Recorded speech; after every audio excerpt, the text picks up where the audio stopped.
Draft pod, baby. Yeah. How were we ever so wrong about Bryce Young over C.J. Stroud? Lessons that we can apply to Bo Nix and the rest of the rookie QB class. Week 3 recap. Yep. Week 4 preview. Yep. Now.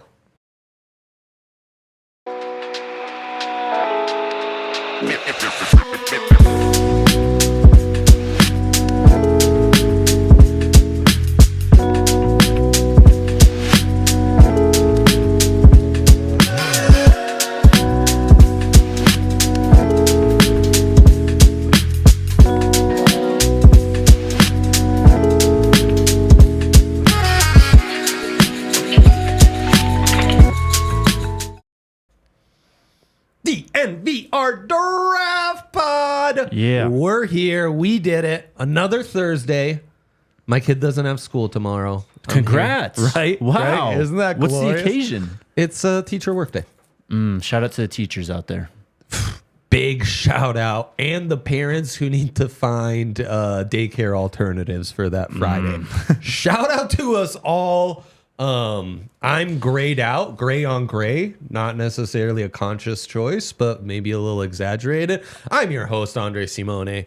He's the big dog in the house. I've realized big dog is the term that I give, like the highest term I can offer to someone. Just heavily influenced by Tiger Woods and that big dog moment. That's right. That's right. It's the ultimate sign I can give of respect. Thank you. You are big and you are my dog. Wow. Yeah. You are also big and also my dog. My guy. A true big dog behind the sticks as Yes. well. And Alyssa Marie here. Fun things coming on the Buff side.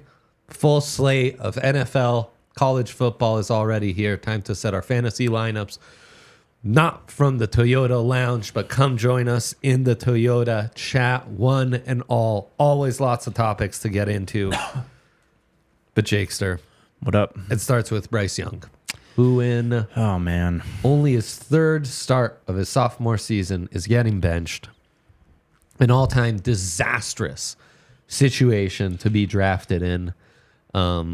Obviously, that trade has been talked about a lot. Him being selected over C.J. Stroud is obviously a huge one. We were pretty high on Bryce. Yes, we were. We certainly didn't think he was going to be the biggest bust this side of Jamarcus Russell. Yeah. But, I mean, I think sometimes, especially as we see Bo Nix and Caleb Williams and Jaden Daniels and some of these other rookie QBs struggle in their first 2 weeks as well, to take a step back and think of some of the bigger ramifications, lessons, thoughts. It's just On a all of shame. Really is a shame because he's supremely talented and it was obvious at Alabama. I mean, the guy threw his Heisman Trophy season, he threw 47 touchdowns to 7 interceptions. Had nearly 5,000 yards. I know. It's just it's a tragedy. I mean, it's terrible to see. He's obviously very talented, was highly recruited. I blame the Panthers. I mean, and this is where we always come to. And the situation you're drafted in matters so much. The core of players you have around you, the coaching staff, which, of course, the coaching staff that drafted him was out the door not even 10 weeks into his rookie season. Yep. Trading up, the dangers of putting all your eggs in one basket and how that limits you from being able to add talent around him. Obviously, the trade with the Bears in retrospect, especially including DJ Moore, was really disastrous and didn't set up Bryce first and foremost to succeed. And yet there is that other side of the coin, which is CJ Stroud, a guy who was drafted in, I mean, on paper, on draft day, a similarly terrible situation. And the Texans go all in with a trade up as well to get Will Anderson and him all in one draft. The Texans had been through 3 consecutive coach firings after just, 1 year as a coach, boom, you're gone. And there were also questions about CJ Stroud and his ability to really succeed under duress, which was the big knock. It was the big separator between him And Bryce Young, who in spite of his diminutive size, especially compared to Stroud, in spite of not having as strong an arm, was so superb under duress, under pressure. Just a magician and wiggling out of things and still getting those throws. In fact, I want to take you back to November 27th, 2021. That's when the Iron Bowl in 2021 is played. Yep. Bo Nix is on the other sideline, but he is not playing. Bo Nix has already been benched by this time in his final season at Auburn. Bryce Young and Alabama seem to really be struggling. It seems like their season and their SEC title hopes and their playoff hopes are all coming to an end against a battered Auburn team that had nothing to lose. And yet Bryce, who is dealing with an Alabama offensive line that we said over and over was not your father or your older brother's Alabama offensive line. It was a disastrous offensive line. He's under pressure the entire game. He can't do anything against. Yet, in the final two drives of the fourth quarter, he comes up with some big drives. He ends up winning it in overtime. He's 25 of 51, 317 yards. That was really a defining moment for me. Season on the line, everything going against him. The O-line's not playing their part, and yet he comes up on the road against his biggest rival. And, you know, they go on to win the SEC title against Georgia. They go on to play Georgia in the Natty and lose. He's this California prep superstar that because of how football on the West Coast was going in those days, much like C.J. Stroud, in fact, goes out of state, out of region to a big powerhouse. And I mean, is just a superstar from day one. And it's so different in the NFL. You know, there's so many ways to go with this. When Mac Jones was still at Alabama and they were blowing some team out and Bryce Young came in the fourth quarter, like 6 minutes left. The game was over. It was like a 40-point margin. And he was just throwing darts. And immediately from that moment, I was like, this guy. Yep. Yeah. I mean, he just seemed like one of those chosen ones, you know? And he didn't have an elite grade for me because of the size concerns, because the raw tools weren't at that true elite, you know, measure tier that, of course, for NFL standards is so outlandish. I mean, you're talking about the 1%ers of the 1%ers, right? So it's no knock. He still had a very high grade. He was 1 overall for me on my big board that year. CJ Stroud was 2 overall.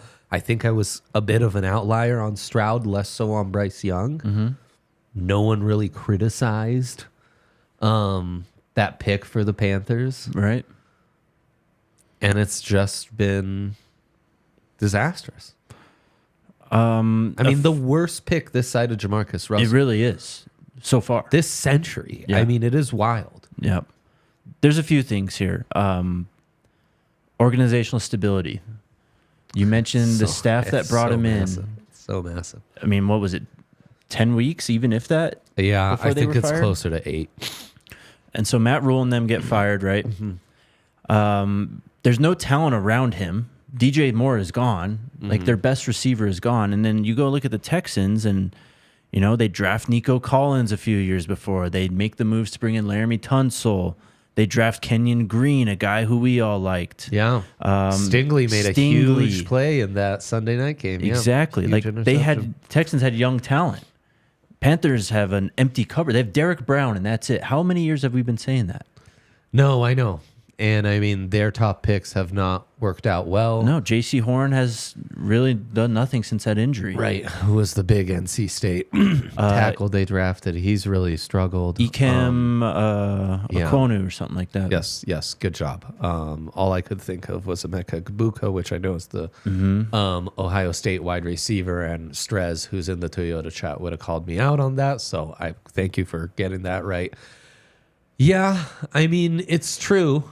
It's true. They built. And they were able to. And I mean, boy, were they right in their evaluations of when to go all in on a draft, because Will Anderson and Stroud, they absolutely nailed that. And in that very same draft, they bring home Tank Dell as well. Yep. I mean, come on, man. I know. That's going to go down as one of the foundational drafts of, again, probably of this century. Yep. And it is such sliding doors. And, you know, the elite raw tools, that is something that shows up a lot. And I think in other, I think we are college football guys, and a lot of times we take offense to some NFL guy who hasn't followed these dudes, who's just done a little research a month leading up to the draft, saw some combine numbers, all of a sudden it's like, you know, all in on the big upside guy who we watched in college, and we're like, come on, bro, be for real. Like, I know who this is. But when you don't have that, it's similarly hard to come through. Yep. And the size concerns for Bo aren't there, but that was always our question coming into this draft was Bo Nix, as far as truly elite athleticism, truly elite arm talent, where does he fall, right? Because those standards for the NFL are so absurdly high. And while a lot's going on, I do think to some extent that has showed up in these first couple weeks. And I think that's ultimately what's gotten Bryce too. Like, as the game sped up, as the talent and everyone around him, and most importantly, the defenses getting after him, are so much bigger, more athletic, even than the SEC. Right? Like, this is a guy who balled out against Georgia. We just said he beat Georgia for the SEC title. Yep. As a true sophomore on that Heisman run. It's just different. Even in the NFC South, that ain't the SEC. No matter how garbage the NFC South might be, it's still the NFL. And those margins are really going to come back to haunt you unless you are just so otherworldly in all the other areas, footwork, IQ. And I mean, you also just need time for the game, for you to catch up to the game, for the game to catch up to you. Yep. And if you don't have those extra margins, that extra size, athleticism, arm talent. Yeah, you need a plus factor. To get you through that, it's really hard to survive that adjustment period. Yep. And still, you know, not have your confidence shaken, not be just stuck. So maybe it is a good idea to bench him for a sec. But, you know, I mean, once you pull that plug, it's a completely different dynamic. Yeah. You're never going to go back to, like, it's all about Bryce and developing him. He has looked bad, though. I mean, he's like, the accuracy is all over the place. He looks rattled. He obviously doesn't have any confidence in his offensive line. Yeah. Like, the internal clock has been so sped up that he's just throwing things out there that are terrible passes. He hasn't, so far in his NFL career, is completing 59% of his passes. It's not good. And I mean, it's a great reminder that when your confidence is shaken, it's a hell of a spotlight to have on you when you need to handle the ball every single snap, every single play in the NFL. It can downward spiral very quickly. That's right. Yeah. There's nowhere to hide. Yep. And then Tom Brady had a point too. I think in the offseason, kind of talking about, you know, he's done this before, like talking about the things wrong with the NFL right now. And he brought up his experience at Michigan, how he was there for 5 years, like learned a system, worked his way up the depth chart, like learned how to read defenses, sat in New England, learned there under, you know, Coach Belichick and their whole offensive staff.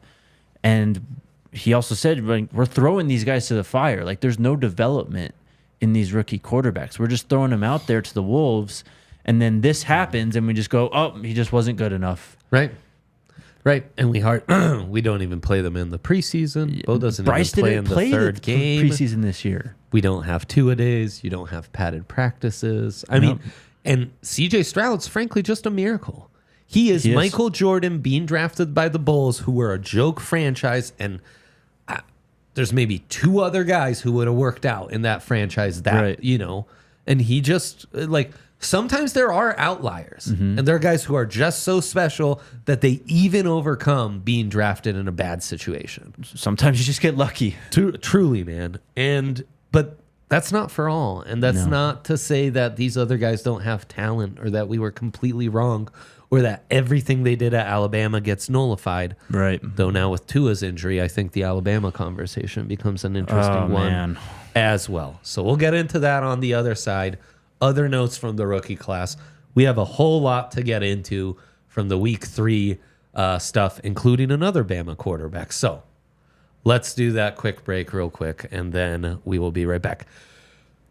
Coors Light, baby. You know it. They are good silver bullet. What's better? Trying to relax. Life, it gets to you. I don't know what's going on, but this commute of mine, man, it's disastrous. Get into you? It's disastrous. I thought you didn't really have a bad one, though. No, I have a terrible commute. It's 45 minutes a lot of days. Oh, wow. I just hate it. Yeah, you need to chill. You get home, though, no one wants to hear about. No, you're needed. You're a loving father time, okay? So choose chill. Silver bullet time. Choose chill. Back patio. Good times. Get the kid outside. The sun's still beaming and beautiful in the evening. So great to live in Colorado. Appreciate what you have. Yes. Appreciate this beautiful state of ours.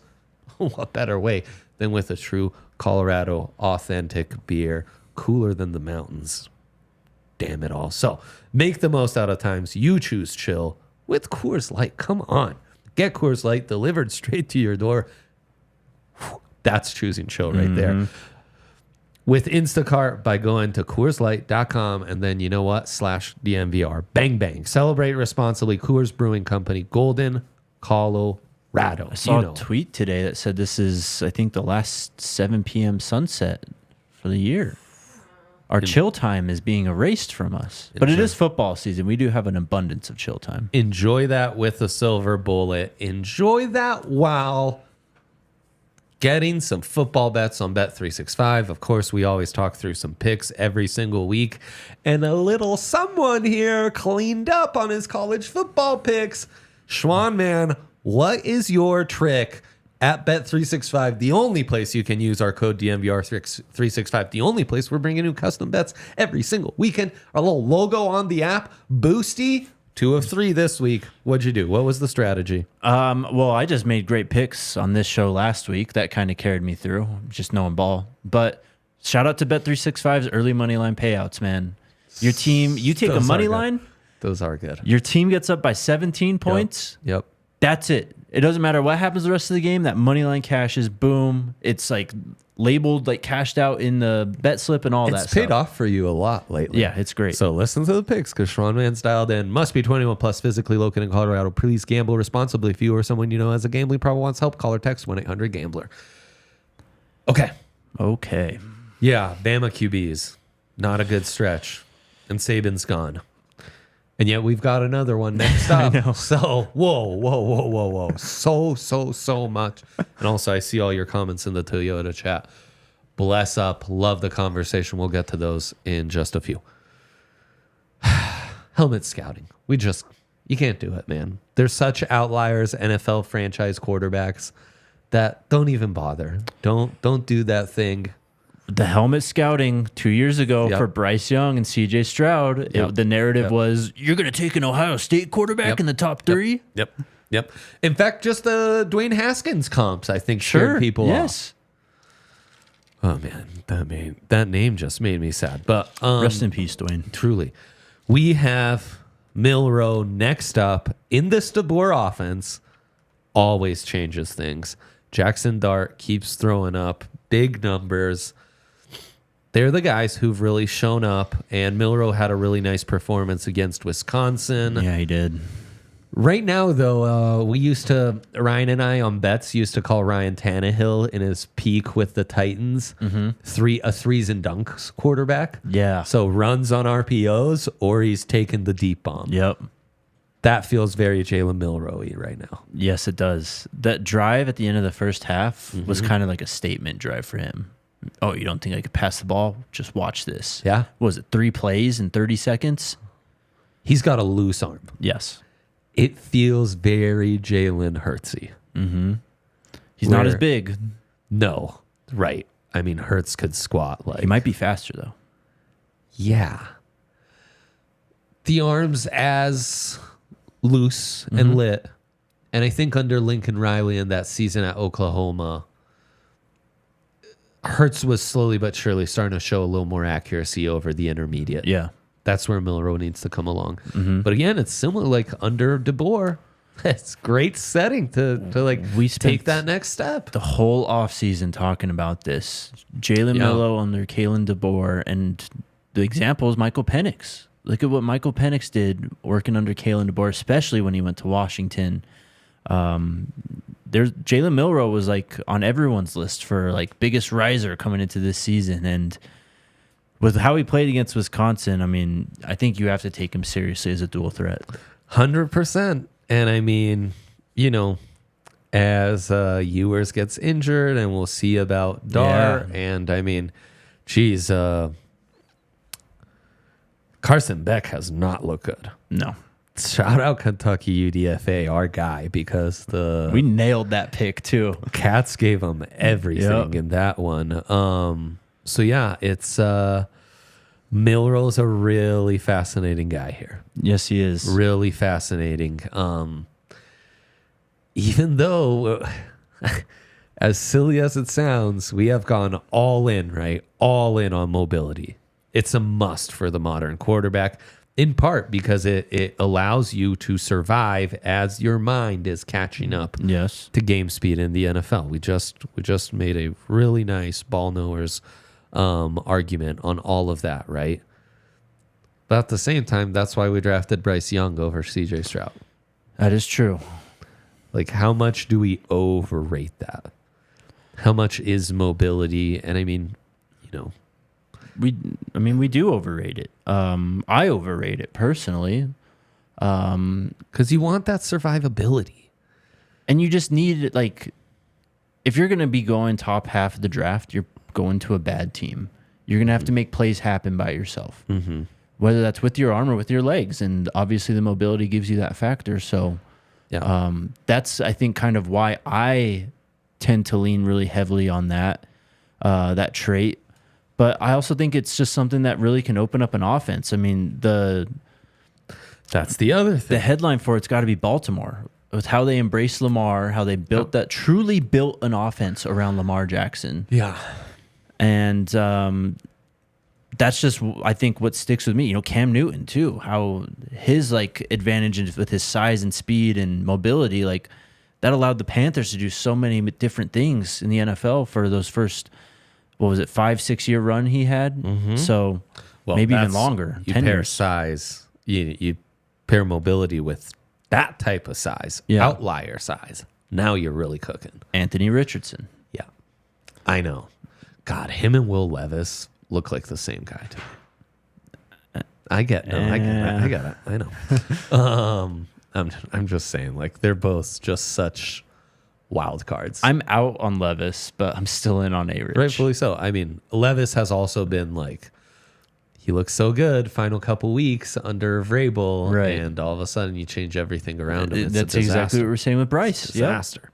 Small schooler Siobhan Ravel Jr. is a cornerback that's going to be on radars very soon. He wins Senior Bowl Defensive Player of the Week for having a pick six and a bunch of production against App State. He is 6'3", 193. And you'll see on the clip of the pick six from last week that he's got speed for days. So he's got length, speed. He's got lots of great on-ball production. And a show favorite, Rahim Sanders, former Arkansas running back, struggled with injuries last year after I expected him. He was my favorite coming into last draft cycle to be RB1. He's starting to really show out against South Carolina. He ran all over LSU in that defense last week in a great game. I just love his running style, man. He looks fast. He's built low to the ground. He breaks tackles. And he's also catching the ball more. I saw 11 receptions already this season, which you love to see. Rahim the Dream is the nickname, so how can you not love that? Yep. He had a season for the ages almost in 22. Yeah. He was a monster. And then he got hurt last year. What was the situation? So yeah, exactly. I don't know. You always get a little nervous when that happens to running backs when they explode and then they get hurt. And it's like, oh, now you got to see if you're even the same guy. But yeah, he's looked great so far, averaging 5.1 yards per carry, getting more involved in the passing game. So watch out. And Broncos fans, we need a running back. We need maybe multiple running backs. Offensive skill positions, I think Broncos fans every single week will be like, ding, ding, ding. Okay, yep. Say more. Keep talking to me. Speaking of which, LB3 has a nice week and a big top 25 matchup against Boston College. He makes his presence known after T-Mac's big week 1. Of course, Travis Hunter and everything he has done. Right. Walter Nolan III is an big-time recruit. Moves from Jimbo's A&M, where he got a bag, to Kiffin's Ole Miss, where he also got a bag. And, just absolutely destroyed Wake Forest. 5 pressures, 4 hurries, 4 tackles against Wake. In an interior defensive line class that has more blue chippers than we've had in a minute. Him popping and showing up for a big SEC team. Big deal. I don't think this is just the start, I think, of his rise. He is a legitimate game changer, man. Again, coming out as a recruit, he was, I think, one of the only players ever rated like in the neighborhood of Travis Hunter. And that's just what he is. The power that he has, the quickness that he has off the line too. It's just rare for someone that size at that position playing on the defensive line. I don't have his size right now. Sorry. Do you have it? No, I don't, but he just seems like 6'3", 304. Wow. And he plays like he's 280. Yes. Like he's one of those guys that just moves so seamlessly. Hands look violent, plays just with natural leverage. He's man. He's a good one. Omarion Hampton, the running back for North Carolina, also having a spectacular start to the season thus far. Seems like there's a little running back change at Michigan as well, Jake.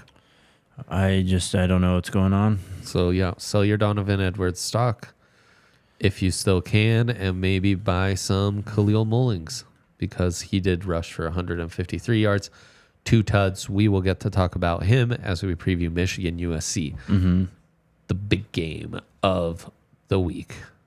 Anyone else stand out for you that you wanted to get into? I think we covered that pretty good. If you'll allow me, I'll always talk about Travis. I mean, what we saw from him against Colorado State was important 2 weeks. Legitimate Heisman stuff. Yep. And again, he's doing it as a receiver. Yeah. First Buff to ever go 4 straight games with, I think, 10 receptions of over 100 yards. He is just different, man. And as the Broncos continue to lose games, I'm going to get a little bit more excited every single week because of this guy. I think the Travis Hunter is a wide receiver crowd, and you're driving the bus. It's undeniable now. Now it's undeniable. And then he goes out and has a pick where he is the defensive back and turns into the wide receiver. Basically, it's like nuts. And Shador rights the ship after that Nebraska week. You love to see that. He does. Micah Bernard's been balling for Utah, the running back there. He's been there a few years. They still don't have Cam Rising, but he's someone that stood out to me so far. If you want to talk about, running backs in that conversation heating up, I mean, right. And Ollie Gordon just he didn't even lead Oklahoma State in rushing last week. Yeah, I know. That's a problem. Ollie Gordon. I mean, we've got the 2 running backs we talked about today, right? Obviously, we're an Ashton Genty podcast as well. Rahim Sanders, Omarion Hampton, and Ollie Gordon is really falling off. So you hate to see it. RJ Harvey, another name I'd look out for. He runs the ball for UCF. He had a great year last year, and UCF is one of the best running teams in the country so far this season. Yep. he's starting to get some buzz as well. Well, good thing the Broncos need a running back because we've got options this year. How many years have we been saying this, that the Broncos need a running back? They did draft Javonte when we were doing this show, and we liked that pick, but they just need some playmaking ability at the position, man. What a great segue, because we are going to do a quick little mock draft for those Denver Broncos. Hell yeah. It's time. If the season's going to go like this, how's it going to look? But we're doing it after this. Of course, DNVR Draft Pod. We've always got Raising Cane's on the mind. Mm-hmm. Always, always, always. You think DNVR Draft, we think Raising Cane's. They're one and the same. They brought you our draft coverage all off season long, and they're back for more, just like we are back at Cane's for more delicious to order. Just the best hand battered chicken fingers. Bang. Raising Cane's is there for you. You know the drill. Texas toast, a little slaw for you, and then cane sauce, baby. The sauce. Cane sauce. That's the magic with the chicken, really. And I'm sure you're a sweet tea guy. Oh, big time. Yeah. Big you have time. that gear to you. Yeah. You can just tell. So, yeah. I mean, Raising Cane's is the GOAT. They've got that too. They've got that too. It might be like a last meal type of situation where I'm like, just give me some Raising Cane's tenders, the sauce, and a massive sweet tea. Last meal would be great content. Nice little video series on our YouTube channel for cook to order, hand battered chicken fingers. Race into Raising Cane's. Turbocharge your chicken fingers and get them even faster by ordering online at raisingcanes.com or through their mobile app. Wow, that sounds amazing. Raising Cane's chicken fingers. One love. Love, baby.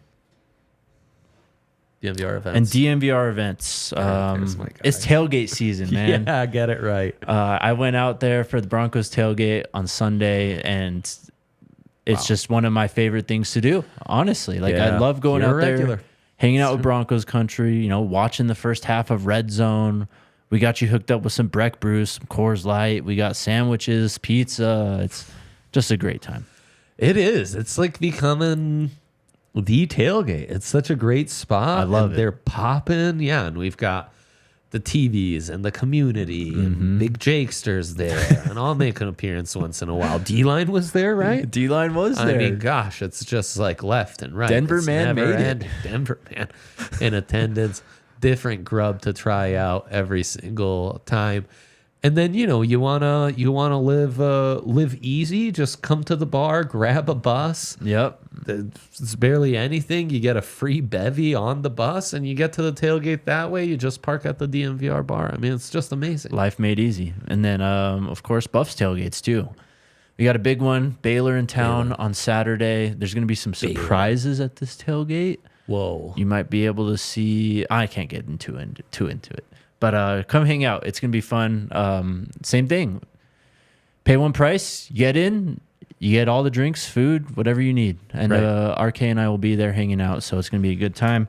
Follow us on social at DNVR_sports or go to thednvr.com/events and you can check out our entire events calendar. Bang.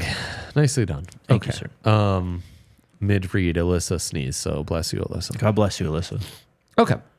It's mock time. It's mock time. So what are we doing here? Like a first round, top 10-ish, or are we doing like top 10? Yeah, okay. Top 10. Exactly. We're going to enter the draft room. Oh, Lord. We're picking third? Where are we picking?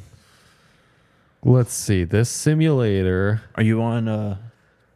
No free ads. This simulator has the Broncos 8th. Okay, let me pull this up. The Bengals with the first overall pick. Interesting. Okay. Yeah. And the Bengals, I mean, Travis Hunter is really not lasting long, man. He won't. So I guess there you go. Bengals, Travis Hunter. Boom. Well, what else would they draft, right? Jamar Chase, Higgins, they're alternating, like complaining about stuff. The entire league can always use DBs. Like, if you don't need a quarterback, he's such a no-brainer. It's crazy. He really is. I don't know. Maybe a tackle if they really want to protect Burrow, but yeah, he's the best player in this draft. James Pierce, one of the wide receivers, one of the tackles, but I think you trade down if that's the case. If you're the Bengals, yes, I think so. It's Travis Hunter or bust. He's going to go higher than a lot of people think. And he's already like a consensus top 10 pick. There's a lot of disrespect when it comes to this team. Should be top 3. Yeah. And for me, he's penciled in with an elite grade. And I talk about how I try not to give those out too loosely, but yeah. Okay, Travis. The Colts feels like a great James Pierce, Mason Graham. Add something on the defensive side of things. They just took Latu as well. Right. Pierce, Latu. So maybe Graham in the middle. Stay Midwestern. Okay. I like it. Boom. We're trying to get to the Broncos. Of course. Yeah, no, I know what we're doing. Okay. The Titans at 3. I think that's quarterback country. And as of now, that's a Shedeur Sanders landing spot. Okay. Does that make sense? Sure. Does Coach Prime approve? For sure. Tennessee. For sure, no. For sure, no. People love Nashville. People love Nashville. I think Tennessee's on the list, yes. Shedeur is a Titan now. Callahan, is there Callahan coaching connections? Because the son's there. Right. I don't... Was he ever with the Niners? He's from the Gruden tree, and that is where Gruden came from. So he might have be. spent some time with Coach. Could be, maybe. Okay, Shedeur. Boom. Okay. Sorry, Will Levis. Jacksonville at 4. James Pierce still there. As is Will Johnson, Mikael Williams, Malachi Starks, the top 2 tackles, and Will Campbell and Kelvin Banks, Nick Scruton. Yeah, give me the best defensive lineman here. I like Mikael Williams a lot. I do like James Pierce a lot too.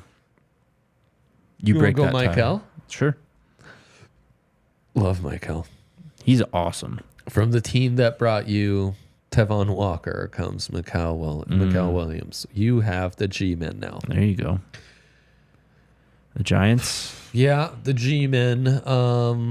Ewers makes a ton of sense for Dable, especially. That big arm. Does Dable survive? No, for sure no.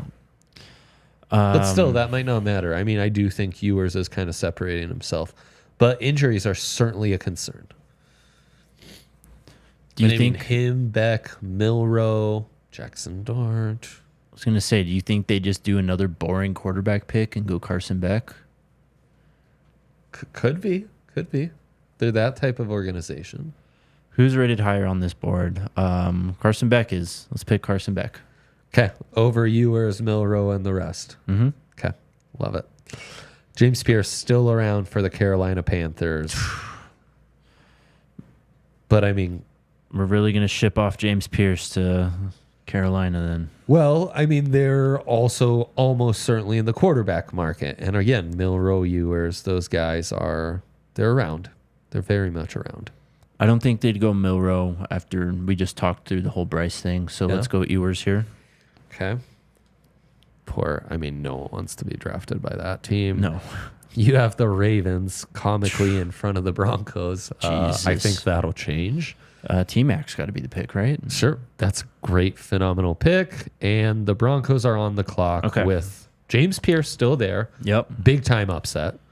LB3 still around. Offensive skill positions feels like a really massive, massive need. No tackles have gone. Safety is as well. Malachi Starks still available. And yes, the top 2 tackles must feel very intriguing, as does the top tight end, Colston Loveland, as do the other edge rushers who are still around.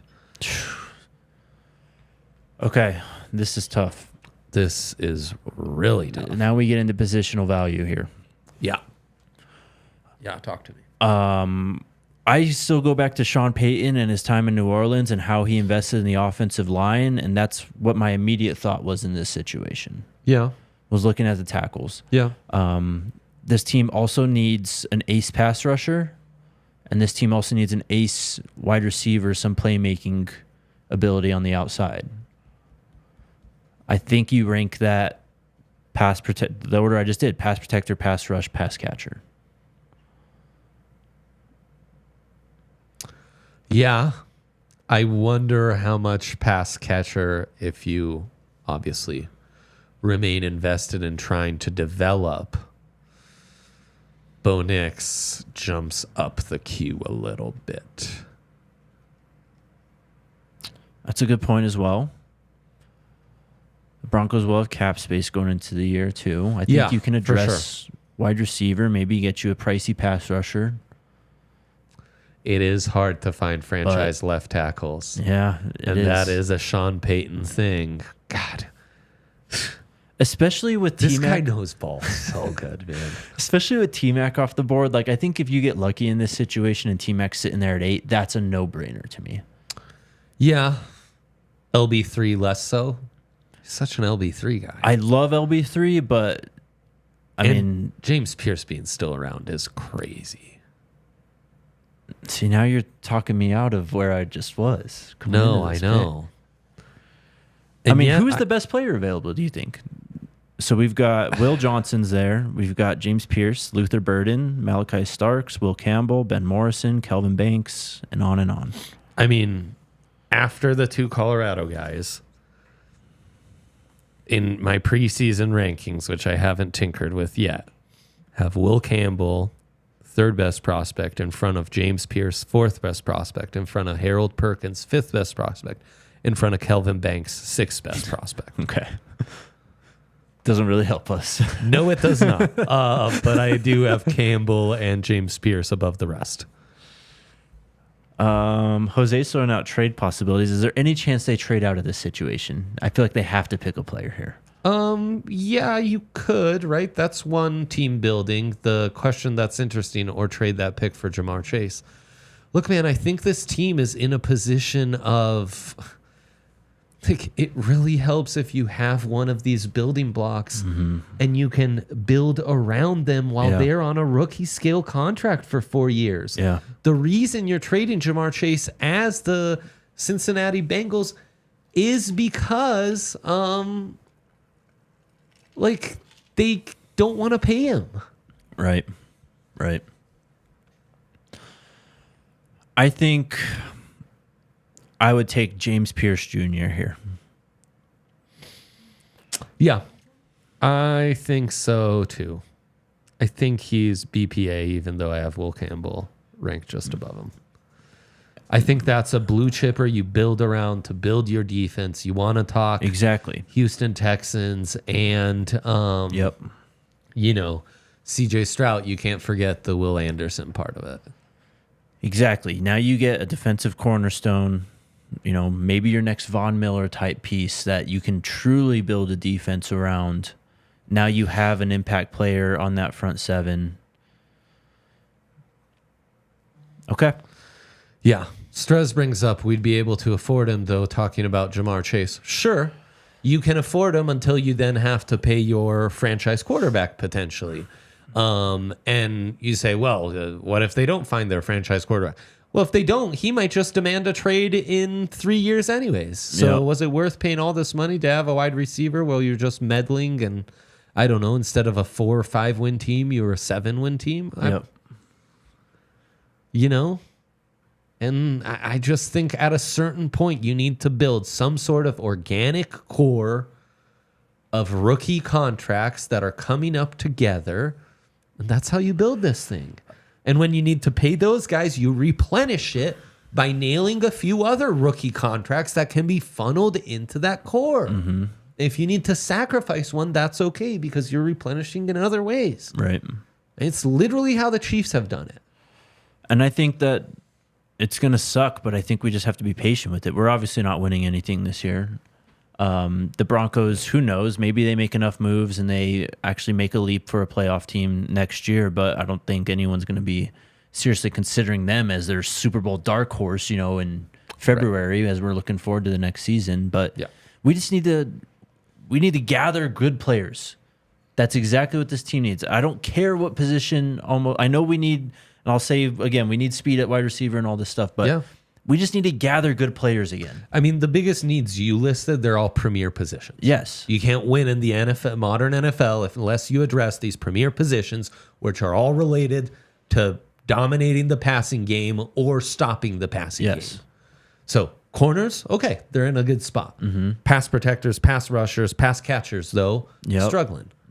Passers, to be seen, right? Right. So it's not great to be behind the 8 ball in 4 of those 5 premier positions and categories. But it's also like, what can you do? Like, you've got no other choice than to just be patient and like gather them together. You know what I mean? Like, you can make some trades and do like the Bears thing where, you know, maybe you pick out a DJ Moore here. Like, we'll take this guy in this deal. We'll take a Montez Sweat in this deal. Like, there's some of that's definitely in play. And so things could happen quicker than I'm saying, for sure. 100%. But it's just, and all the cap they have is really exactly, intriguing, no doubt.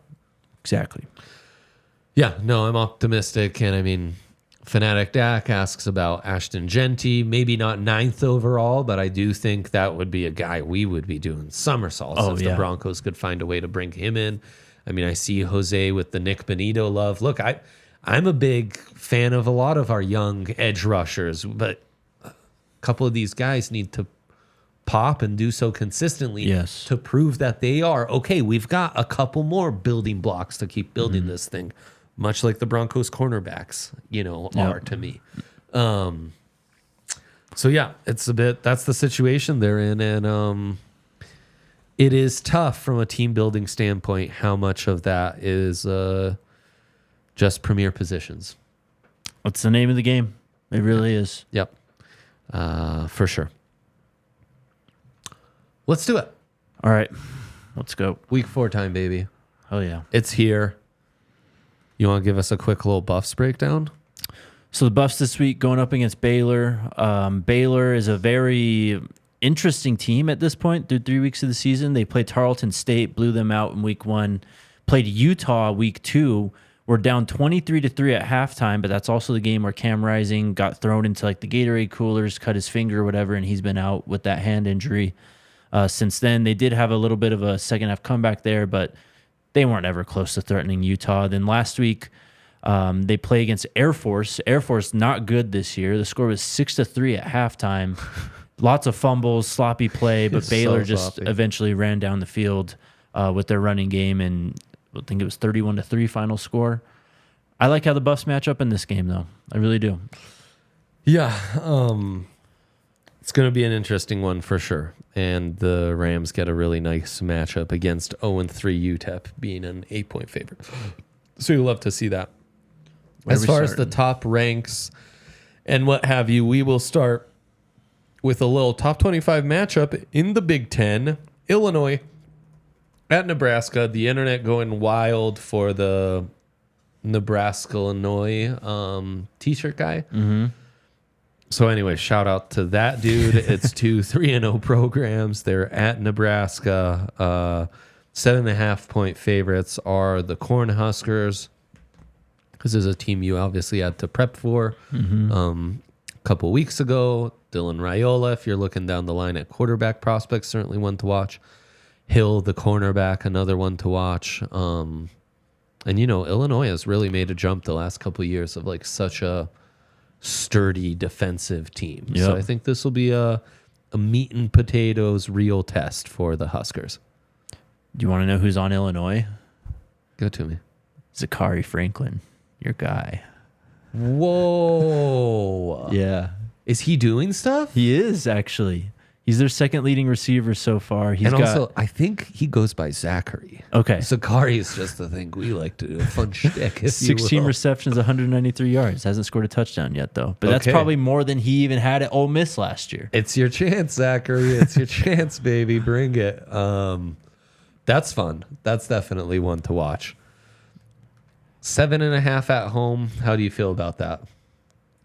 So, as it's you also said, really low line, 42.5. Exactly. Illinois has really impressed. I mean, they beat Kansas in week 2, but I don't think Kansas is who we thought they were close at all. Jalen Daniels looked awful last week against UNLV, right? They're bad. Nebraska's got a lot of momentum. Seeing the spread and that over under combined does make me nervous, but I'm taking Nebraska minus 7.5.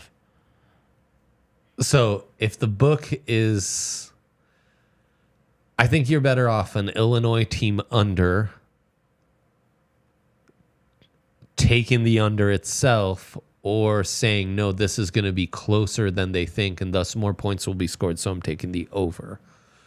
Nebraska 7.5 is a bad bet to make, but it's a good one combined with that low total to infer what direction you should go in. So I guess that's my insights. I mean, it's an 8:00 game on a Friday in that stadium. It's going to be rocking. I saw the Buffs experience that firsthand. It's a tough place to win. Friday night with all the attention and lights, and I mean, the last time they had a top 25 matchup, it's been a minute. It really has. So they're going to be hyped about that starting conference play for sure. USC at Michigan. Next up, we go to the Saturday slate, and I think that's the game of the week. I'm really, really intrigued to see what this new revamped USC defense, and especially their defensive line, which has some dogs on it beyond Bear Alexander, who's more of the name guy. I mean, they look more like that UCLA front from a year ago, and that's the coordinator who's taking over. So that's gonna be a fun one. And Michigan obviously has Will Johnson, Graham, one of the better interior defensive linemen. So this is a really interesting one. As I'm talking, I'm trying to find the line here. It's 5.5 USC. There you go, 5.5 USC. The total's 44. Yep. I mean, I'd take a team under on Michigan. Their offense just stinks. But I'll watch those prospects on defense for sure. And as we mentioned, like they might have found something at running back. So maybe things will turn a little bit. They're going back to Alex Orji. He's only thrown 6 passes this year. 2 of them gone for touchdowns, but he's only completed 3. Well, this guy's only attempted 7 career passes. Yeah, I mean, you know what's happening when Orji's on the field. Yep. This is a big test for Miller Moss. It really is. It really is. And Lincoln Riley. I mean, the whole program. Yeah. But I think they pass with flying colors. I don't think Michigan's that big of a test, honestly. I think they do too. I'll take USC minus 5.5. In your conference, Utah at Oklahoma State. Do we get a little nighttime in Bedlam? Nope. They don't know what the heck they're doing over there. Okay. OQ State by 2.5? Yep. Okay. It's your conference. But the Bowman love is coming back. Great. Way to not learn your lesson, guys. Good job. Ollie Gordon, we see if he can revive his career. And you already shouted out the Utah running back, Cam Rising Audi. I think so. Okay. That's latest I'm right seeing as well. From an hour ago. 52.5. I love the under in this. We still don't know if he's going to play. So, but the line has moved a lot. It used to be Oklahoma State plus 2.5. Now it is minus 2.5 Oklahoma State, going on 3 at some other books. The book is speaking here, Dre. The book is speaking. They have lost confidence in Utah. The rising injury is a concern, and that all checks out. Taking the Cowboys. Yeah. Against my best judgment, but this is kind of like, this is the game Gundy shows up, and then he, as soon as you get excited, that's when he lets you down like a legend. Kansas State at BYU, 2 undefeated teams. Kansas State going to be a nice opponent for the Buffs in conference play for sure, but that offense is very one-dimensional. Yeah, Avery Johnson, a lot of hype coming into this year. He's really struggled throwing for the football. Yeah. They beat Arizona last weekend. They really killed them. It was 31-7, I think the score was. But they did it in so many different ways that Avery really didn't have to do much. I mean, Dylan Edwards had a punt return. They ran the ball really well. Defense really, I mean, you can't really handle T-Mac, but they think they did pretty well there, and then they were just able to suffocate Fafita. I'm taking a lot of favorites today, and I'm going to keep going. I'm going to take K-State minus 6.5. Okay, big fave Jake on this one. Yeah, I think I'll ride with you. Would you bring up that super chat for us, Alyssa? Before we are ready to go here. Chris Peters. Thanks, Chris. Appreciate the super chat here. This team severely lacks talent and effort going on the road. September in Florida. I'll take Bucks on the spread 24-10. I don't feel great about this game. Yeah. Baker actually is a great conversation about everything we talked about with Bryce And the Panthers Young. had him. Panthers sure did have him. So it's a great conversation about elite mobility, size, arm talent, how he's overcome lacking those things as the game has as his mind has caught up to the speed of the game. It took some years, but we are there. Chris. Oh, Chris. Yeah. Don't feel great. Don't feel great. Honestly, holding him at 24 would be glorious.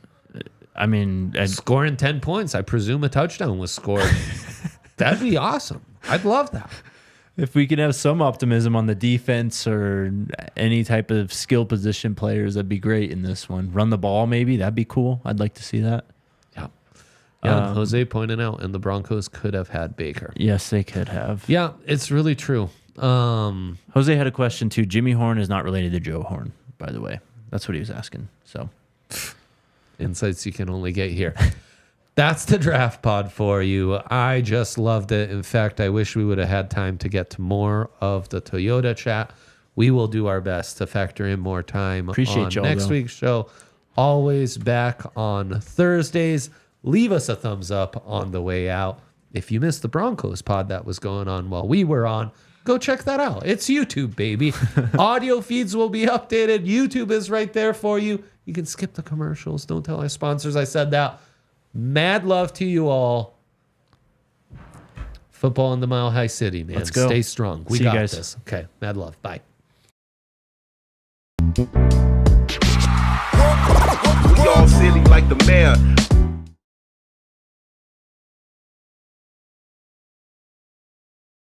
Something like that. It was an incredible comeback, and the Broncos went on to win every single game in the regular season to finish the season. Went on an 11-game win streak to end the season, and it was just like that. They needed the moment with their new